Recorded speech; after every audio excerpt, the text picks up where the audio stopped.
I was inspired to begin this project around a year ago while watching the documentary 13th on Netflix. I was completely shook to my core not only by the staggering numbers of the prison system, but also by my complete and utter ignorance of it.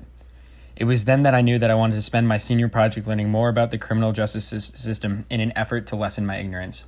My first idea was to interview prisoners, correctional officers, wardens, and anyone else within the walls of prisons willing to talk to me. After a while, I realized that this was a pretty unrealistic goal, and I moved towards a focus on halfway houses. Halfway houses serve as a bridge between prisons and the outside world. They allow ex-offenders to find housing and jobs before being fully released into the real world. They offer programs, advice, and other forms of support to ex-offenders they house. I sat down with various employees in the halfway house field to ask them about what they do. Time and time again throughout my research and my interviews, I came upon one seemingly overbearing hurdle of prisoner rehabilitation. Finding affordable housing and livable employment are two of the hardest aspects of reintegrating from prison. Personally, from my experience, I think they all struggle with finding housing, even though we're in New Haven, because when you think about it, the clients get low-paying jobs sometimes, and they're making minimum wage, and then for them to have to worry about paying for rent and then the security deposit and finding a place. I personally think New Haven is expensive. Like even me trying to find an apartment here, it's very expensive. And so when you think about a guy who just got out of prison and, they barely have any money in their bank account and they're trying to move into an apartment and, pay whatever bills they have to pay, it is a little hard. One thing that I suggest for clients who struggle with drug history is to go to a sober house because it kind of still has some level of accountability. And when they go to a sober house, obviously they have to stay clean. And sober houses are a little more inexpensive than getting an apartment. A lot of our homeless population is our incarcerated population. Don't know the numbers on behind that, but I'm sure if you looked into it, it's probably a good amount. So with that being said, if we can find good jobs for these guys, if we can find housing, I think housing is even more important than jobs because I work closely with the food bank here in Middletown, same distance to Paul, and a lot of these guys are working. They just have nowhere to go. They can't afford an apartment here in the state of Connecticut. You need to be living with 1, 2, or 3 different people on a minimum wage job. You can't afford an apartment on a minimum wage job. So those are, I think, the barriers that we have right now as a state is to making sure that we try to find some transitional housing for folks that are coming out of incarceration. The connection is really, we have a program called the REACH, Re-Entry Assistance, REACH, rehab. I can't think of off the top of my head what the acronym for REACH stands for, but REACH is huge, and these guys are either coming out of the prison system, they're still on parole, but they get put into an apartment, and with the expectation that you're going to find a job within the first 6 months, you're going to start paying rent, so they get that feel. Well, one of the things that will be an obstacle is the IDs, the birth certificate, Social Security, because if they don't have it, they have to get it. Some of the clients are not from New Haven. They from other parts of Connecticut, like Hartford or even from Virginia or something like that. So it's very hard for them to get their birth certificate, so then they could get the social. So that's one of the main factors is the IDs. Once they have that, then fortunately we have Jerome that has a lot of resources and he knows a lot of people. So people call him from temp agencies, friends that he has, and like from church or something.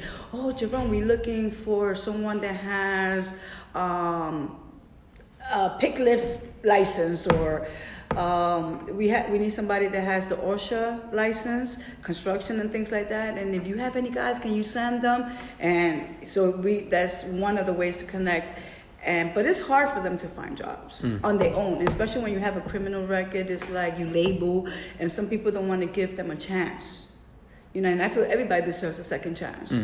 But it's hard for them to get a job. But a lot of them come with this attitude like, I'm not giving up. I'm going to continue and continue. We had this particular client that he did 16 years, and he never worked. So coming out the system, he's like, so I'm trying to help him create a resume.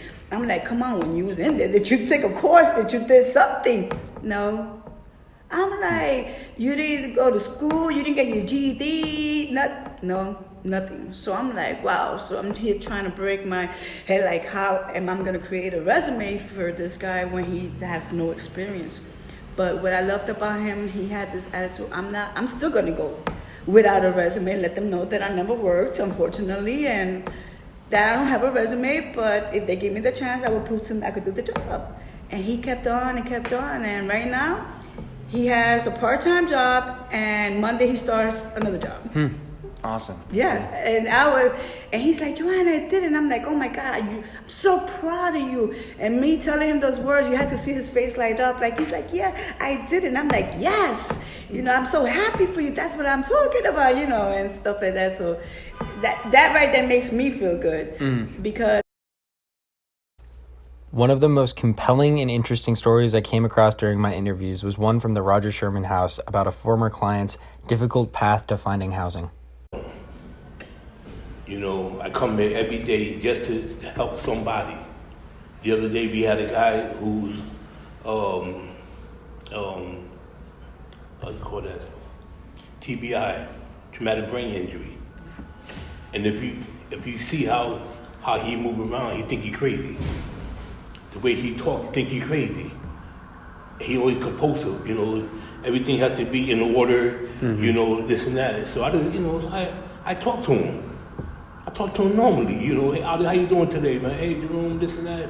Everybody say, yo, let's do crazy, man, this and that, all right. But the other day he had nowhere to go. And he was end of sentence. You know what that means, end of sentence? Yeah.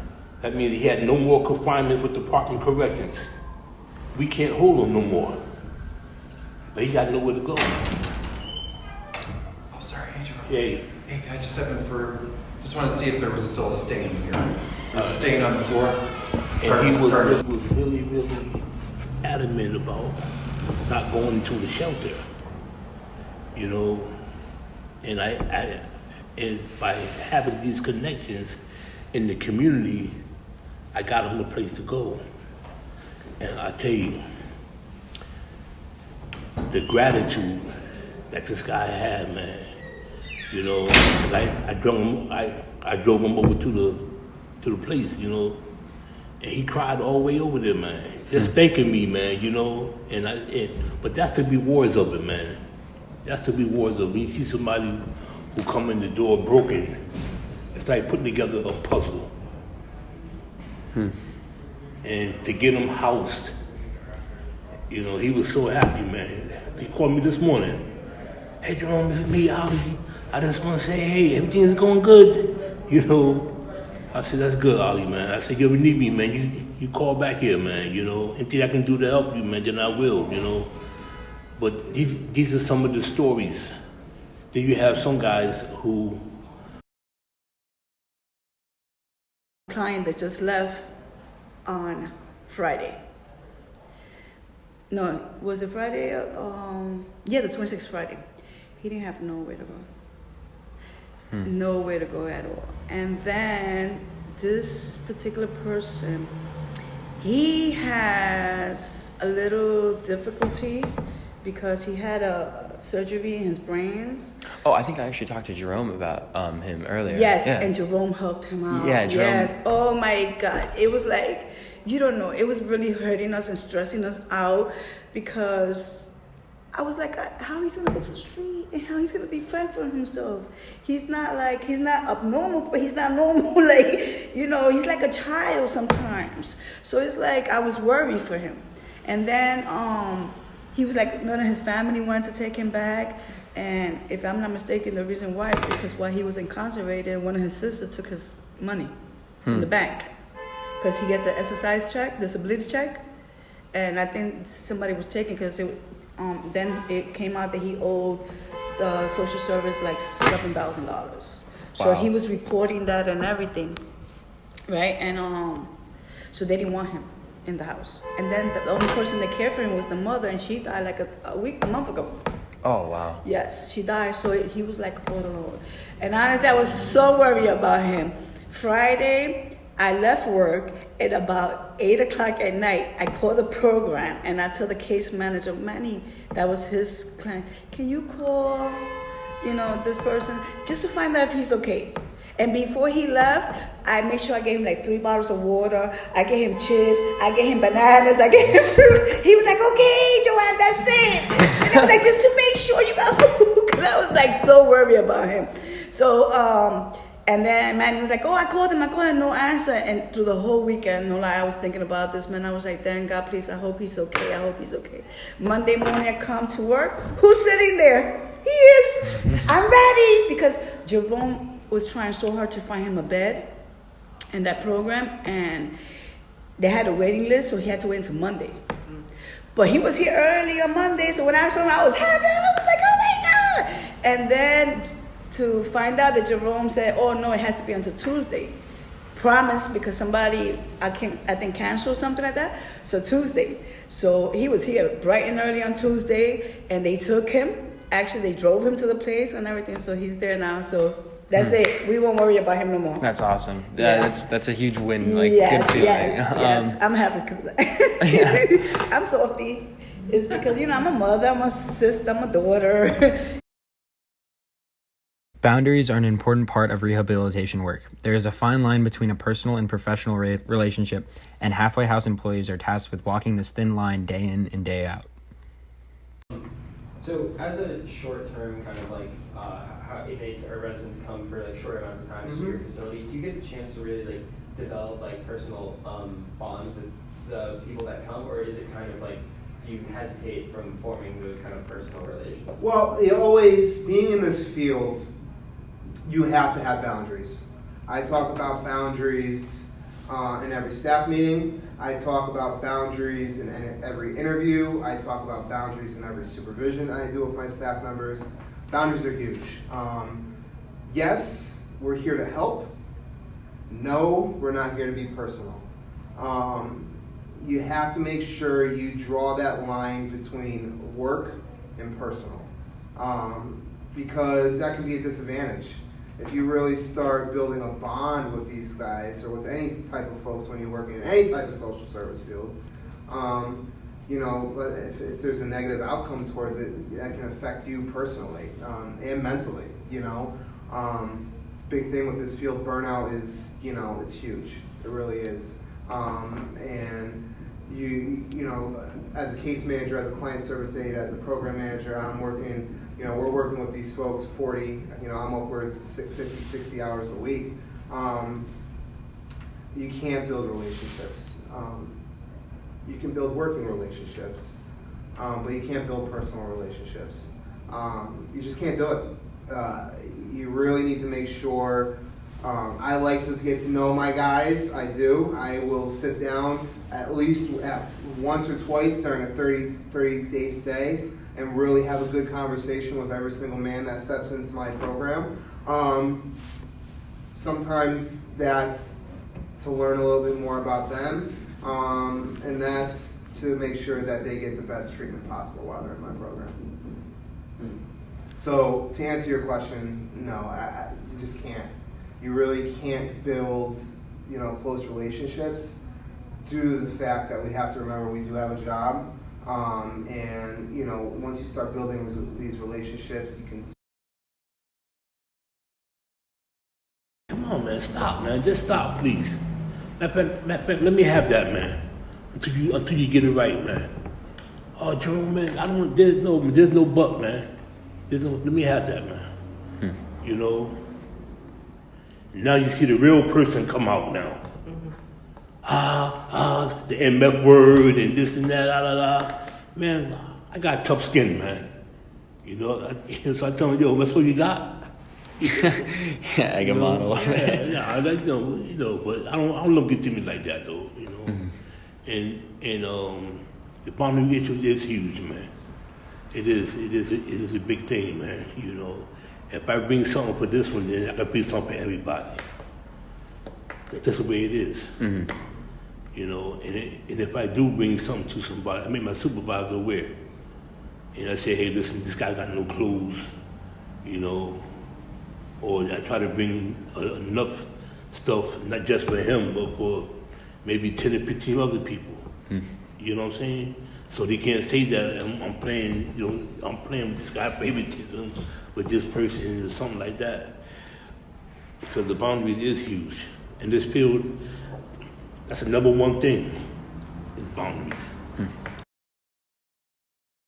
So the type of personality that I have, I'm a friendly person. I like to talk. I like to joke. But I'm also that type of person that I separate business and personal. So if you see me walk in the hall, you know, I'll tell a client, hey, take off your hat or do X, Y, and Z, whatever the rules is. And I have that same mentality with each client. So I don't favor one client over the other. It's very easy, like Josh said, if you get personal with a client that, you know, you might not realize that you're favoring them and you know giving them extra treatment, but it does happen with staff members. Now I'm not saying in Roger Sherman, but in people who work in fields like this, it happens. But the way I go about it is I like to make sure that the clients understand that they're people at the end of the day. They've been so used to being called inmates and by a number, like, you know, ask them their inmate number, they say it right off the bat. So the type of person is I always ask them their first and last name. I call them, you know, by whatever nickname they want to be called by, but I also give them the same treatment. So if you mess up, but I have a good relationship with you, I'm still going to uphold my responsibilities and my job and, you know, give you that treatment that, you know, in those situations. So I think that, like I said, it's very difficult for some people, but you just have to give everybody the same treatment across the board.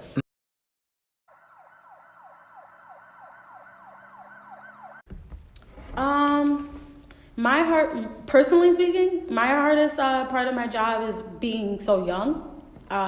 We have a lot of clients who will come in and they're like, you're 25 years old. I just turned 25, so like that made it even worse. You're 25 years old and you're trying to tell me, you know, what I'm supposed to do, or you're trying to tell me about life experiences and stuff. So what I've learned, and this is through the experiences of my own clients or the clients I've spoken to, is I never say I understand, because we don't understand. We don't know what it means to be incarcerated. We don't know that life. I don't know like drug history or anything like that.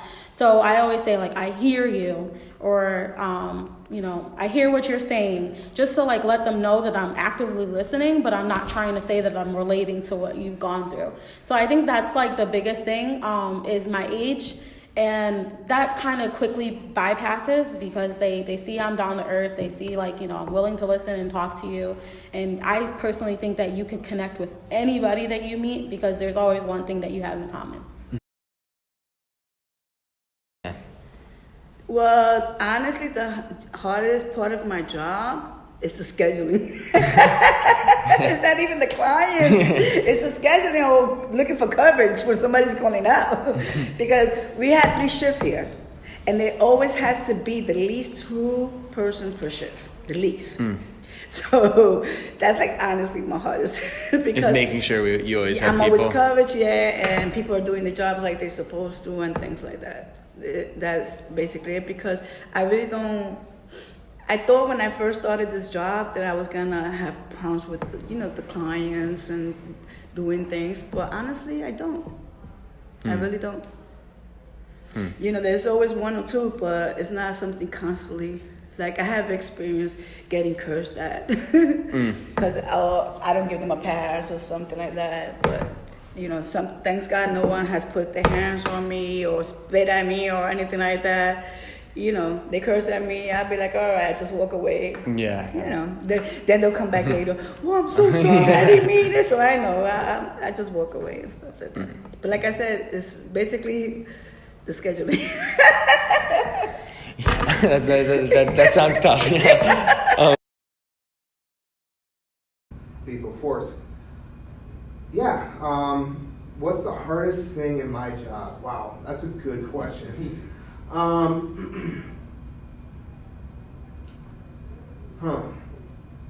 You know, hardest thing in my Yeah, I think sometimes you look at it, it's a very stressful job. You got 38 guys stuck in a 14-room facility, one L-shaped hallway and a rec yard out back. I think the hardest thing for my job is making sure, and personally for me, you can ask my case managers, it could be different for them, being a program manager, making sure that the safety and security of all staff, clients, because our building shares with the shelter. So there's 3 programs in the building that we work in. So we have somewhere along the lines, I have 38, the shelter has 60. So there's over 100 clients, just clients alone in our building. So it's, the population between clients and staff is I have 2 staff in my program. There's 2 upstairs, but that's just 9 to 5. In the shelter, there's 1 person there on 24 hours. So there's a total of 4 staff members, 6 staff members, not including myself and the directors that are there during the day.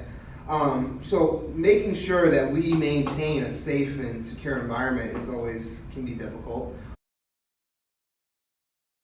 I mean, I can only do so much, right? I like to say, it's an old saying, we can lead the horse to water, but you can't make it drink, right? I can put all the tools in your belt to make sure you succeed, but if you don't want to succeed, it's on you.